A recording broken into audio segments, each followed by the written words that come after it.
I am Ravi Jain. आज हम देखेंगे जेम पोर्टल पर एक नया फीचर जो आया है अनवर्केबल प्राइस से रिलेटेड। तो जब भी आप जेम पोर्टल में प्राइस खोलोगे तो उसके बाद क्या होता है कि जैसे हमने प्राइस खोली, तो उसके बाद क्या है कि एक ऑप्शन आ रहा है सीक प्राइस जस्टिफिकेशन का। ये सीक प्राइस जस्टिफिकेशन का ऑप्शन आता है। जैसे आप यहाँ पर सीक जस्टिफिकेशन पे जैसे आप प्राइस खोलोगे, प्राइस बिड ओपनिंग के बाद आएगा ये ऑप्शन। तो इसके बाद इसमें क्या लिखा है कि एडवाइजरी आती है, close 7.5.7 of DOE manual for procurement regarding consideration of abnormally low bids provides that an abnormally low bid is one in which the bid price in combination with other elements of bid appears so low that it raises the material concerns as to the capability to bidder to confirm perform the contract at the offer price। इसका मतलब ये है कि जो अपना DOE का manual है उसका क्लोज 7.5.7 है, वो ये बोलता है कि कई बार एबनॉर्मली लो प्राइस आती है और वो जो ऐसा लगता है कि इतना बहुत ज़्यादा कंसर्न होता है कि इस बिडर इस रेट पे शायद परफॉर्म नहीं कर पाएगा। इस केस में प्रोक्योरिंग एंटिटी बिडर से क्लेरिफिकेशन पूछ सकती है, डिटेल्ड एनालिसिस पूछ सकती है इसका प्राइस का in relation to scope, schedule or allocation of risk, responsibility and other requirement of bid documents. If after evaluating price analysis procurement entity determines कि bidder ने has substantially failed to demonstrate its capability to deliver a contract at procuring entity may reject the bid or proposal। ठीक है, तो ये price justification के बाद अभी भी अगर सेटिस्फाई नहीं होता है बायर, तो वो क्या कर सकता है कि रिजेक्ट कर सकता है। तो एक तो ये आपको चीज़ ध्यान रखनी है। देखो इसमें क्या कंसेप्ट है कि कोई भी बिडर कोई प्राइस होती है, एक तो होती है रीजनेबिलिटी। रीजनेबिलिटी के आपने कंसेप्ट सुने होंगे कि भाई हम लोग अपनी जो लास्ट परचेज प्राइस है, मार्केट रेट है, जेम का प्राइस ट्रेंड है, उसके थ्रू हम एनालिसिस करते। एक दूसरा कंसेप्ट है वर्केबिलिटी ऑफ द प्राइस।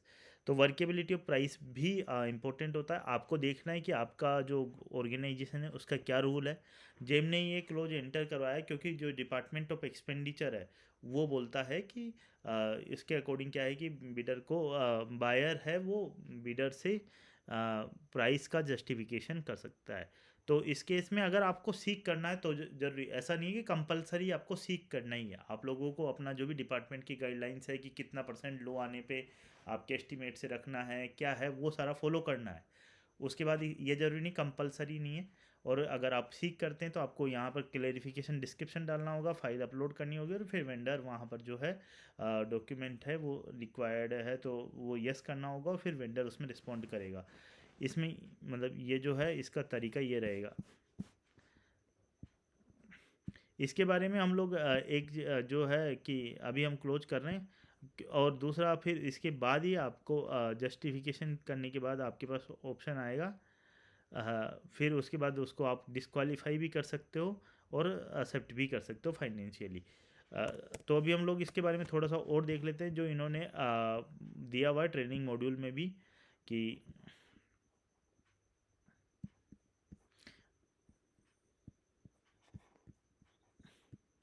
जो स्क्रीनशॉट है उनको, ताकि बाकी की रिमेनिंग चीज़ों की स्क्रीनशॉट हम लोग देख लेते हैं।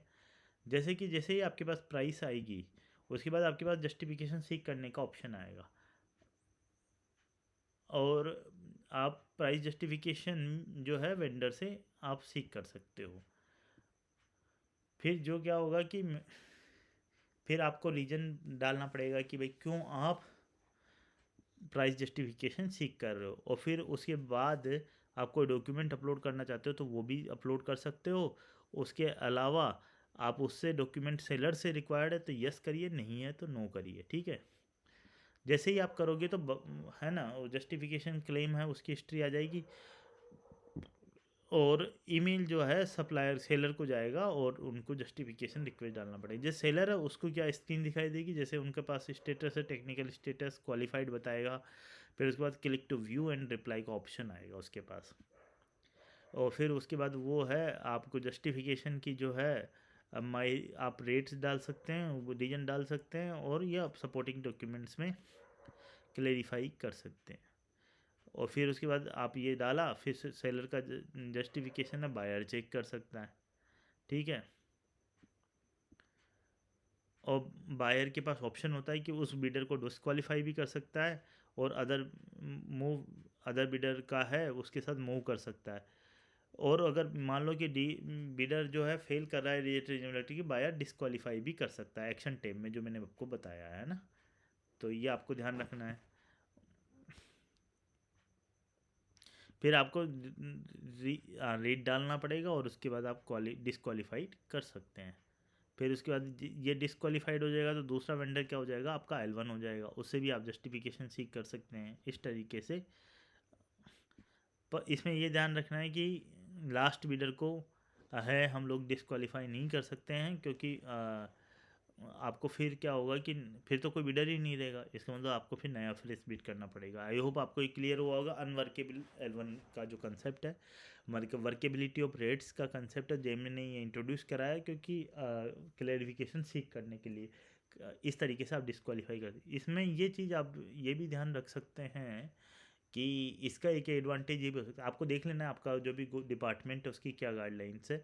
पर ये भी एक कई बार क्या है कि कोई बहुत ज़्यादा अनवर्केबल प्राइस है, तो आपके पास एक ऑप्शन है रादर देन पूरी बिड कैंसिल करने का, तो उस वेंडर को अभी आपने डिस्क्वालीफाई कर दिया, नहीं तो बाद में आपने कि नहीं नहीं ऑर्डर ही देना पड़ेगा, क्या करे, उसने कम किया है तो भी कम किया है प्राइस, और फिर आपने ऑर्डर भी दे दिया, फिर वो एग्जीक्यूट भी नहीं कर पाएगा, क्योंकि मान लो सपोज करो कि उसकी सच में ही बहुत ज़्यादा अनवर्केबल प्राइस है और वो उसने गलती से भर दिया, कुछ जेन्युइन मिस्टेक करी है और आपने फिर भी ऑर्डर उसको दे दिया, तो वो तो करेगा नहीं, इतना नुकसान तो लेगा नहीं, जो भी बैनिंग होगी उसकी सस्पेंशन होगा वो बियर करेगा, और जो EMD है वो उसकी फॉरफिट होगी तो होगी, पर वो नहीं करेगा क्योंकि वेंडर अगर मान लो उसकी सच में अनवर्केबल प्राइस है।